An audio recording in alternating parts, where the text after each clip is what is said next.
फिर से आपका स्वागत है। मैंने कहा आप कहीं क्या दिख रहा है? नहीं नहीं, मैं कहीं नहीं गई थी, मैं यहीं बैठी थी। मैं यहीं पे थी। मैंने सोचा शायद सब लोग थक गए अब। नहीं नहीं, कोई थका नहीं है। चाय पीने चले। सीमा जी हाँ रवि भाई। 2 सवाल हैं मेरे जी। दोनों में से आपको एक सवाल का जवाब देना हो तो एक का दे दीजिएगा, और दोनों का देना हो तो दोनों का दे दीजिएगा। जी जी जी। मेरे पास एक सवाल तो ये है कि जो अभी तुमने किसान के लिए जो एक प्रोग्राम बनाया था, जी, डिफरेंट स्टोरीज का जो बनाया था, वो बहुत ही एक्सेलेंट आइडिया था, और मैंने उसके कुछ एपिसोड देखे भी हैं। जी। और दूसरी बात, मैं ये जानना चाहता हूँ कि बिकॉज पुरी साहब मेरे बहुत आदरणीय रहे, और जितने तुम्हारे करीब थे हमारे भी वो उतने ही करीब थे, क्योंकि मैंने अपना सब कुछ उन्हीं के साथ शुरू किया था, और मेरे उनके ऊपर बहुत सारे एहसानात हैं। मैं उनको बहुत याद करता हूँ, और शायद मैंने कभी तुमसे उनके बारे में ऐसे बात नहीं की जैसे मैं अभी बात कर रहा हूँ। लेकिन मैं जानना चाहता हूँ, एक तो क्योंकि पुरी साहब ने तुम्हारे साथ बहुत काम किया है as an actor, as an artist, तो और वो मतलब तुम्हारे लाइफ पार्टनर भी रहे हैं, तो मुझे थोड़ा सा पर्सनली जो पुरी साहब के बारे में तुम कहना चाहो, और प्रोफेशनली जो एसोसिएशन तुम्हारी रही, ये मतलब मेरे 2 सवाल हैं। आप जितना जवाब देना चाहेंगी, आपका स्वागत। थैंक यू जी। पहले तो आपने पहला सवाल पूछा क्या? किसान तो अभी प्रोग्राम अपन ने बनाया था किसान के लिए। जी जी जी जी जी जी जी। तो किसान का तो अभी भी बना रही हूँ मैं। दूरदर्शन से तो नाता टूटा नहीं है मेरा, और एक्चुअली किसी से नाता टूटता नहीं है मेरा। डिस्टेंस हो जाए वो एक अलग बात है। तो अभी भी मैंने जैसे दूरदर्शन के लिए बनाया एकलव्य, और अभी भी एक और 52 एपिसोड बनाऊंगी। तो अलग अलग कहानियां, इसलिए कि एक कहानी में आपका थोड़ा सा, आपको तो मालूम है रवि भाई के दूरदर्शन वगैरह के जो बजट होते हैं वो बहुत कम होते हैं, तो आप उसमें बहुत इस तरह की चीज नहीं ला सकते जैसा आप चाहते हैं। लेकिन फिर भी अलग अलग कहानियां होती हैं तो एक क्रिएटिव सेटिस्फेक्शन मिलता है आपको। तो और मैं इसमें भाग्यशाली रही हूँ कि टेलीविजन पे अलग अलग तरह के सब्जेक्ट बनाने का मुझे, सास बहू से इतर अलग, जो कि मेरा वो ही नहीं है। लिखे बहुत है मैंने, और एक जी का एक प्रोग्राम मैंने इसलिए छोड़ दिया था कि मतलब क्या होता है जब आप कुछ लिखते हैं तो आपकी विचार भी वैसे होने लगते हैं धीरे धीरे। तो मैंने कहा मैं ये कॉन्स्पिरेसी और सास बहू वो मेरे बस का नहीं है। और भाई अगर मुझे बिरयानी और ना बटर नहीं खाना है तो मैं पतंजलि के घी में चला लूंगी। तो इसलिए मैंने लिखना छोड़ दिया। रही बात पुरी साहब की, तो पुरी साहब मेरी जिंदगी में 79 में आए थे, और मित्रता से लेके, और रंजीत भाई और उनसे तो पारिवारिक जो उनके संबंध थे वो 73-74 से थे, 73 से थे। तो 79 में पुरी साहब का हमारा अफेयर शुरू हुआ। तब तो मैं बहुत छोटी थी और मैं फर्स्ट ईयर में थी, अलीगढ़ में पढ़ती थी। पुरी साहब भी बहुत स्ट्रगल कर रहे थे तब, क्योंकि उनकी कोई भी फिल्में उस तरह से नहीं थी, और तब वो वहाँ रहते थे, क्या था, चर्च गेट में पेइंग गेस्ट की तरह रहते थे। खैर, तो बाद में तो सबको मालूम ही है, मैरिज हुई और जो भी चीजें हैं। पुरी साहब काम काफी किए हैं मेरे साथ, मतलब मैंने उनके साथ ये कहना चाहिए, वो तो बहुत बड़े कलाकार थे, बहुत उन्होंने तो मतलब इंटरनेशनली बहुत नाम भी कमाया और लोगों ने उनको बहुत अप्रिशिएट किया। तो रही बात मेरे साथ, अभी जब मिस्टर कबाड़ी में काम किया तो मैं जब सबको स्क्रिप्ट सेशन चल रहा था तो पहले तो वो नाराज हुए कि मुझे कबाड़ी की भूमिका क्यों नहीं दे रही। मैंने कहा वो आपकी एज और अनु भैया की एज में बहुत फर्क है और वो जाएगा नहीं पूरी साहब मेरे ख्याल से वो। तो उसके बाद उन्होंने कहा कि फिर मैं क्या करूंगा, क्योंकि हार्ट में भी उन्होंने मुझसे कहा था कि मेरे लिए कोई रोल नहीं लेती हो तुम, है ना। मैं कहती हूँ कि मैं उनसे कहती थी आप इतने बड़े हैं नाम पे और अपने काम में कि मेरे लिए आपको कुछ देना मतलब बहुत, लोग तो इस अवसर के लिए तरसते हैं और मैं संकोच में रहती थी कि इतने बड़े कलाकार को मैं क्या दूं, है ना। ऐसे ही कोई इतना बड़ा टाटा बिरला और अंबानी हो और मैं उनके लिए गिफ्ट लेके जा रही हूँ तो क्या मेरी गिफ्ट क्या होगी, है ना। बिल्कुल वो।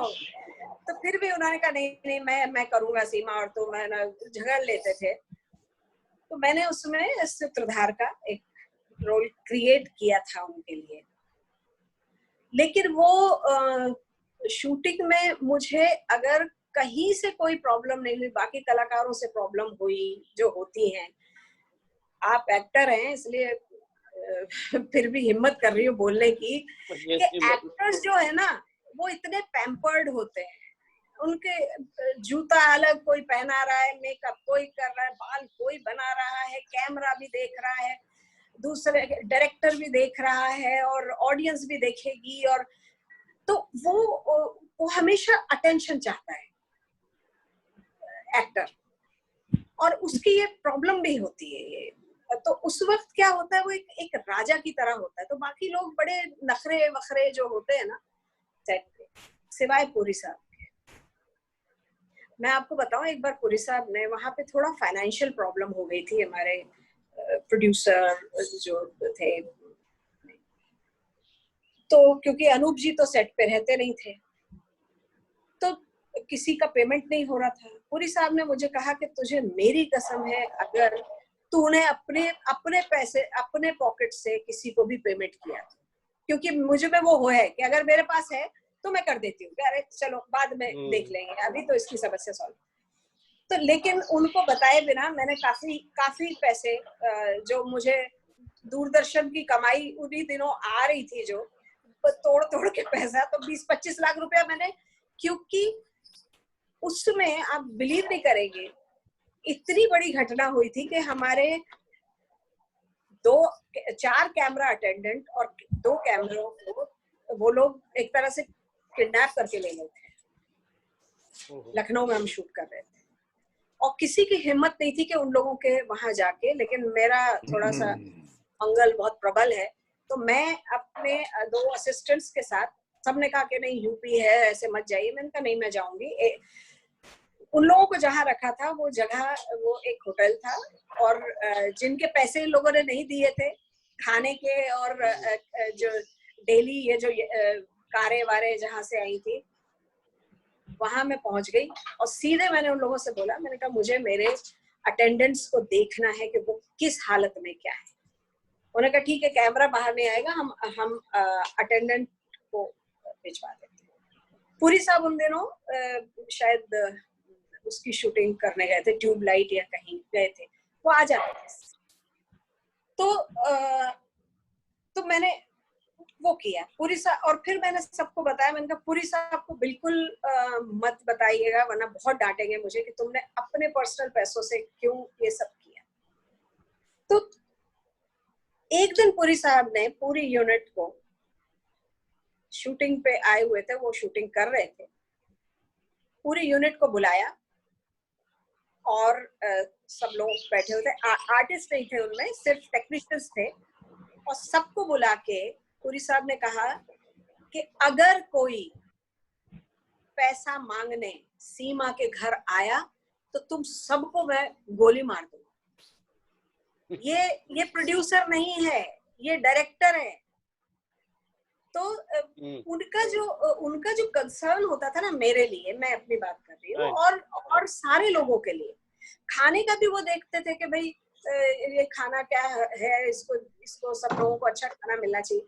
तो पुरी साहब का एक जो सबके लिए कंसर्न वाला जो एक चरित्र था ना, वो एक बहुत वो था। लेकिन इस फिल्म में मेरे लिए जो सबसे कठिन समय था वो था पोस्ट। तब तक वो पुरी साहब जा चुके थे और मेरे लिए वो फिल्म एडिट करना, और यकीन मानिए अगर अनूप जी का पैसा नहीं लगा होता, मेरा अपना होता पैसा, तो मैं कभी उस फिल्म को दोबारा ना तो मैं एडिट करती, ना मैं वहां बैठ सकती। मेरे लिए आप सोच सकते हैं कि मेरे लिए तो घर का एक पंछी मर जाता है तो चला जाता है, तो मेरे लिए वो इतना दुखदाई होता है। आज तक मेरी सखी पहले वाली वो चली गई है, तो मैं उसको अभी भी पूजा करती हूँ, तो उसको भी दिखाती हूँ, उसको गए हुए 10 साल हो गए। तो मेरे लिए बहुत मुश्किल था। और फिर उसमें कॉमेडी, तो और कुछ बाद में भी शूट हुआ, तो ये सब चीजें अमेज़न प्राइम पे है भी वो फिल्म। उन लोगों ने अपने हिसाब से भी, जिन्होंने खरीदी उन्होंने अपने हिसाब से भी उसको एडिट वगैरह कर दिया, इसलिए मेरी हिम्मत नहीं होती उसको दोबारा देखने की। एक तो पुरी साहब की वजह से, और मुझे मालूम नहीं उन्होंने क्या एडिट कर दिया है, उसका रूप अब क्या हो गया, क्योंकि एडिट से ही सारा वो होता है ना। तो बस अब ये लॉकडाउन खुले और सब चीजें वो हो, तो एक फिल्म शूट करने जा रही हूँ मैं। आप लोगों का दुआएं रही वर्किंग। सीमा अभी बहुत सारे अच्छे काम करने हैं, अभी ड्यू है तुम्हारा काम करना। जी जी जी जी। यहाँ तो मुझे समझ, मुझे बड़ी स्टार कास्ट है, इसमें बड़ी स्टार कास्ट है, लेकिन अभी मैं ऑफिशियली नहीं बता सकती। प्लीज नहीं, अनऑफिशियली आपको फोन करके रहो। सीमा जी नमस्ते। जी नमस्ते। नमस्ते जी। मैं अनिल रंजन भौमिक हूँ इलाहाबाद से, और पुरी जी का संबंध इलाहाबाद से बहुत रहा है। वो जी, उनकी बुआ रहती थी हीरा चड्ढा जी। वो भी एनएसडी की हमारी इलाहाबाद की पहली महिला कलाकार हैं। आपका कभी इलाहाबाद आना हुआ है? कई बार, हमारी शादी के बाद भी और शादी से पहले भी मैं और पुरी साहब हीरा दीदी के यहाँ कितनी बार तो हम लोग गए हैं वहाँ। और रघु भाई साहब उन लोगों से अभी भी है, अभी जी जी रघुकुल भाई साहब, जी जी रघु भाई साहब, हाँ, उनकी वाइफ की डेथ हुई थी तो मैं गई थी। और बच्चे भी यहाँ आते हैं, दिव्या वगैरह, सौम्या, तो सब अभी सब टच में है। ये रोड टू संगम जब बन रही थी तब हम लोग साथ थे, उनके साथ थे, और बहुत अच्छी फिल्म बनी थी रोड टू संगम, बहुत अच्छी।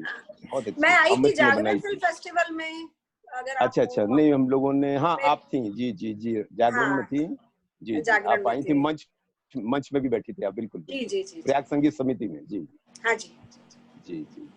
तो कभी इलाहाबाद को बेस बना के कुछ कीजिए ना, आइए ना, वो बहुत अच्छा लोकेशन है। हाँ, मैं वादा तो तब करके आई थी, लेकिन जी जरूर उस तरह का कोई सब्जेक्ट वो हुआ तो इलाहाबाद जरूर उठती। पुरी साहब को भी बहुत पसंद था, क्योंकि हाँ, वो तो हर बार होली में आते थे, बुआ जी की हम लोग मुलाकात करते थे। मैम मैं आपसे कुछ पूछना चाहूंगी। हाँ जी बोलिए।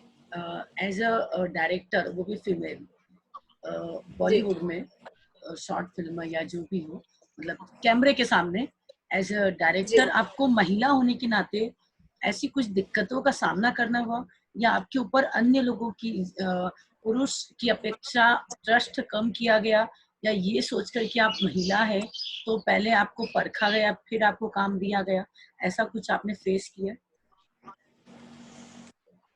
देखिए, मैं अगर ईमानदारी से बताऊं आपको, तो मेरी जो भी जर्नी रही है, मैं दिल्ली में जब आई और मैंने थिएटर, मतलब पपेट थिएटर, या पहले मैं म्यूजिक सीखती थी, और फिर सीरियल, जब मैं ये किले का रहस्य मेरा पहला सीरियल था, वहां पे दादी पदम जी थे पपेट थिएटर में।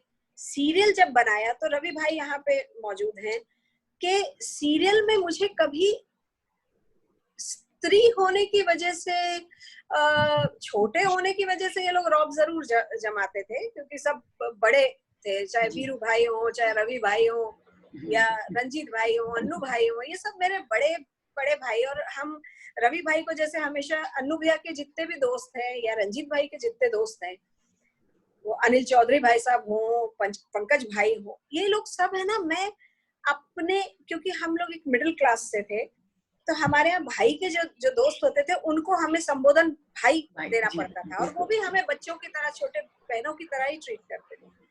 तो मुझे कभी इस तरह का कोई सामना करना नहीं पड़ा। मैंने आपको बताया ना कि मैं शायद भाग्यशाली हूँ। मैं ये नहीं बोलती जिन्होंने सामना किया वो गलत है, मतलब गलत बोल रही हैं कि लोग करते हैं सामना। मेरी ऐसी कई वो हैं जो करती हैं। एक अच्छा, जो ट्रस्ट वाली बात आप कर रही हैं, तो ट्रस्ट तो नए मेल डायरेक्टर हो तो उस पर भी नहीं करते लोग, तो फीमेल की बात क्या है।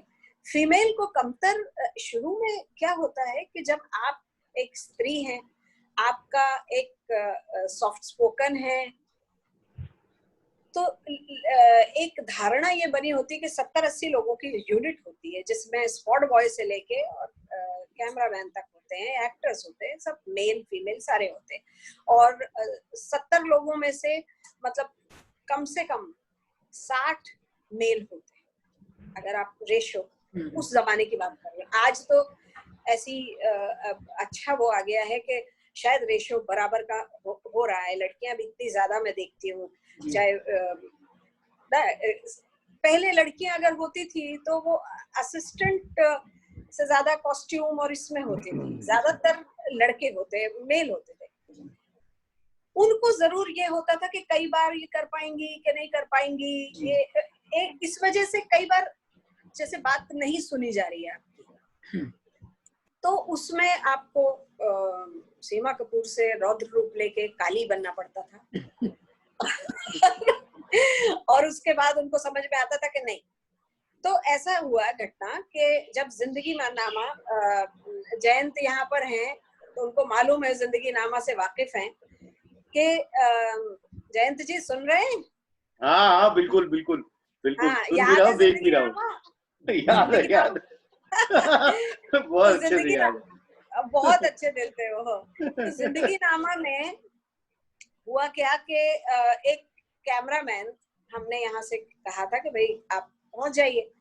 अब हम जब यूनिट लेके बूंदी पहुंचे राजस्थान, तो पता चला कि वो कैमरामैन नहीं आया, उन्होंने 2 अपने भतीजे भिजवा दिए 20-20 साल के। मैंने कहा भाई ये क्या है? बोले नहीं हम दोनों मिलके। मैंने कहा बिल्कुल नहीं होगा। और एक शॉट लेने में उन्होंने इतना, उनका क्रेन हिलती थी, उस जमाने में क्रेन थी, जिम तो होती नहीं थी, उनसे फोकस। और ये मैंने कहा एक दिन चाहे मैं 2 दिन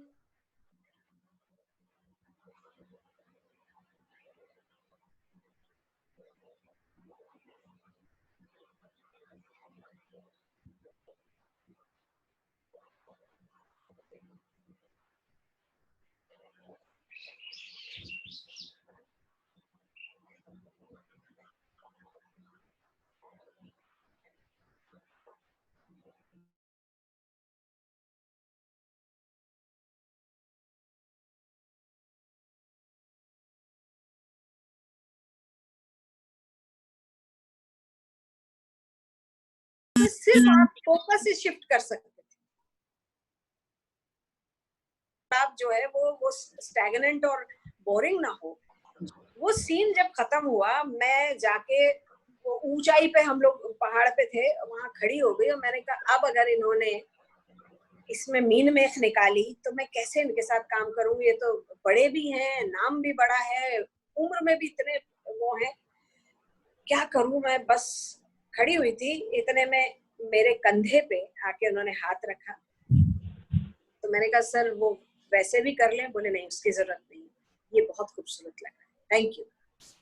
मैं मतलब अगर आप स्त्री हैं या पुरुष हैं, कोई भी हैं, आप अगर आपको अपना काम आता है और काम के साथ आप में कन्विक्शन है, तो फिर आपको अगला स्त्री के खोल से निकल के आपको एक व्यक्तित्व मानने लगता है। लेकिन आप कमजोर हैं, अपना काम करने गए हैं और आप स्त्री हैं, तो वो डबल घात हो जाती है। तो मैं समझती हूँ कि आपको शायद मेरे सवाल का जवाब मिल गया हो। बिल्कुल, thank you ma'am, thank you. ठीक है जी, वाइंड अप करें अब। अरे अब भी आपको देखिए, आपको अच्छा नहीं लग रहा है क्या हमारे साथ में? नहीं, मुझे तो बहुत अच्छा लग रहा है। आप इजाजत दे तो मैं एक घूंट चाय का भर। बिल्कुल बिल्कुल बिल्कुल। अभी तो हाँ, एक्चुअल में दी क्या है, हम लोग डेली 3 बजे मिलते हैं, तो हम लोगों को हैबिट हो चुकी है। अच्छा, हाँ आपके लिए, हाँ हाँ, हम लोग डेली मेरे लिए जरा ज्यादा। आप कहते तो हम समय चेंज कर देते। नहीं, मुझे मालूम नहीं था ना कि मेरे सारे प्रिय बंधु बैठे हुए हैं। हाँ जी, बहुत वो जिंदगी नामा तो अभी मेरे पास सारे फोटोग्राफ्स हैं उसके, बहुत सारे फोटोग्राफ्स हैं। मुझे प्लीज भिजवा दीजिए वो फोटोग्राफ्स, मेरे पास होंगे नहीं। मैं व्हाट्सएप कर दूंगा। आप सोचिए, इतनी छोटा सा, कितने साल हो गए? 96 की बात है ना? हाँ, तो रवि सर किचन में काम कर रहे हैं।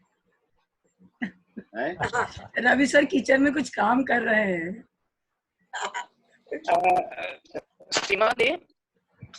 हाँ जी, नमस्कार सीमा दी, एक छोटा सा प्रश्न है। वैसे आपके काम को मैं जानता हूँ और आपके की मित्र है अपराजिता कृष्णा, बहुत कुछ लिखती है आपके बारे में, मेरी अच्छी मित्र है वो, तो जी, बहुत जी, कुछ पढ़ा है आपके बारे में। मुझे एक छोटा सा ये जानना है कि आप कितने लंबे समय से फिल्म थिएटर से जुड़ी हैं, काम कर रही हैं, तो ये दर्शकों के देखने के टेस्ट में कुछ बदलाव आया है? ये जो पहले जो देखते थे, दर्शकों में क्या बदलाव है, उसमें कैसे काम करना आपको सहज रूप लग रहा है, या आप जो करना चाह रही हैं वो कर पा रही हैं? ये जानना चाहता हूँ थोड़ा सा मैं। नहीं, देखिए, जब तक आपका बहुत कमर्शियली बहुत बड़ा नाम नहीं हो जाता है, तो आपके पास कोई बहुत ज्यादा चॉइस नहीं होती है, क्योंकि फिल्म विधा जो है उसमें पैसा बहुत ज्यादा चाहिए होता है, हर चीज में करोड़ों में, छोटी से छोटी फिल्म भी करोड़ों में बनती है। तो अब आपके ऊपर पैसा लगाना, ये तो शुक्र है NFDC जैसी संस्थाएं हैं जो कि अच्छा सिनेमा और अच्छे सब्जेक्ट को लेके हम पे ट्रस्ट करती है और हमें बनाने को दिया है। जी बिल्कुल। रही बात अपनी तरह का काम, तो वो तो मैंने अभी तक बनाया ही नहीं है, शायद अब ये जो कुछ मौसम बदल रहा है। दूसरा, दर्शकों की जहां तक आपने बात की है, दोनों चीजें हैं। एक आई मे साउंड ओल्ड कि मैं पुरानी लोगों की तरह बात कर रही हूँ, लेकिन हमारा अगर आज बहुत अच्छा सिनेमा भी बन रहा है, टेक्निकली हम बहुत साउंड हुए हैं, पहले से बहुत ज्यादा साउंड हुए हैं, और होते भी हैं, हर चीज बदली है। हमारे जमाने में तो घरों में हमारे टेलीफोन नहीं हुआ करता था, बचपन में हमारे घर में फ्रिज भी नहीं था, मटके का पानी पीते थे। आज हम वो पीढ़ी हैं जिसने वो दौर से लेके आज ये कंप्यूटर, और आज देखिए इस पे बात कर रहे हैं इतने हजारों किलोमीटर दूर बैठ के, है ना? तो हमने वो पूरी जर्नी देखी है। हमने वो सिनेमा भी देखा है जो हम बचपन में पसंद करते थे, जिसे मम्मी कहती थी अरे बेकार है, इसमें लिटरेचर कुछ है नहीं। लेकिन आज वो सिनेमा हम जब देखते हैं तो कुछ तो बड़ा बोर भी लगती है, कुछ फिल्में जो हम बचपन में बड़ा अप्रिशिएट करते थे।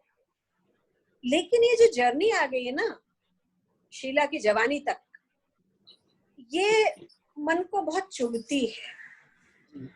एक तरफ हम औरत को, हम स्त्री को समाज में वो दर्जा दिलाना चाह रहे हैं जो जिससे वो डिजर्व करती है, और दूसरी तरफ आप लिबरल होने के नाम पे उसको आप नग्न कर रहे हैं। तो इसमें तो मतलब वो नग्न हो रही है और आप कह रहे हैं कि स्त्री अगर नग्न हो रही है तो समाज बहुत वो हो रहा है। नहीं, समाज नहीं, नग्न कौन देखना चाह रहा है उसको? पुरुष देखना चाह रहा है ना। वो अपनी बहन को नग्न नहीं करेगा, अपनी माता को नग्न नहीं करेगा, लेकिन वो कैटरीना कैफ को नग्न देखना चाह रहा है कि वो नाच रही है और अजीब से एक्शन कर रही है। तो ये हास हो रहा है, ये स्त्री का हास हो रहा है। मेरे ख्याल से ये कोई मॉडर्न होना नहीं है, क्योंकि आपके इंटेंशन, देखिए कोई बिकनी में अमेरिकन लड़की बीच पे नहा रही है, वो उसको कैरी करती है, वो उनका एक है। लेकिन बिकनी पहन के वो फोटो खींच के और मोबाइल बेच रही है। बिकनी से मोबाइल का कोई संबंध नहीं है, लेकिन आप उस बिकनी को देखेंगे, इस वजह से वो मोबाइल लेके खड़ी है। तो आपने उसको मोबाइल ही बना दिया, एक कमोडिटी, एक वस्तु। जैसे मोबाइल वस्तु है, ऐसे आपने स्त्री को वस्तु बना दी। तो ये जो समाज का ये जो ढांचा हो रहा है मॉडर्न होने के नाम पे, ये एक्चुअली ये डबल स्त्री पे प्रहार है, बहुत जबरदस्त प्रहार। तो ये सिनेमा और दर्शक दोनों एक्चुअली ये फिल्म मेकर और ये साहित्यकारों की जिम्मेदारी है जो उन्होंने टेस्ट बिगाड़ा। आप टेस्ट बिगाड़ सकते हैं और आप टेस्ट बना सकते हैं, इतना पावर है ये कलम में और सिनेमा में।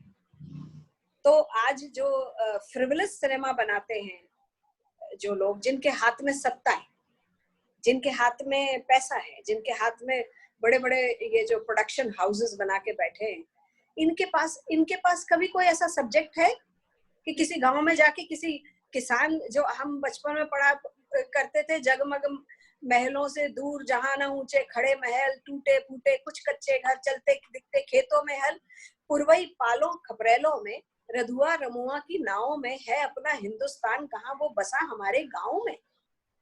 आज बताइए आप क्या क्या है? कौन करण जौहर दिखाएगा भी अगर गांव वालों को, तो वो शिफॉन की साड़ी में दिखा देंगे।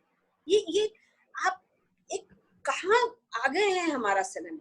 इन सिनेमा की बात करें तो दूसरी तरफ पीकू और ये छोटे सब्जेक्ट पे ये बना रहे हैं मनोरंजन या कैरेक्टर्स को दिखा रहे, लेकिन अभी सिनेमा में ना समाज को लेके चलने की बहुत जरूरत है। और भगवान मैं तो दुआ करती हूँ ईश्वर से कि इन जो बड़े बड़े प्रोडक्शन हाउसेस हैं, इनको थोड़ी अकल आ जाए। ये जो कमर्शियलाइज और ये जो कंज्यूमरिज्म का चश्मा उतार के इस सिनेमा को सिनेमा की तरह एक मुहिम की तरह अगर जाएंगे ना ये मार्केट में, तो शायद भला हो जनता का। जी बिल्कुल सही नब्ज पकड़ी आपने, ये जानना चाह रहा था। शुक्रिया दीदी। सीमा जी नमस्कार, मैं वसंत काशीकर जबलपुर से बोल रहा हूँ। हमारे पास 1.5 मिनट बचा है सर।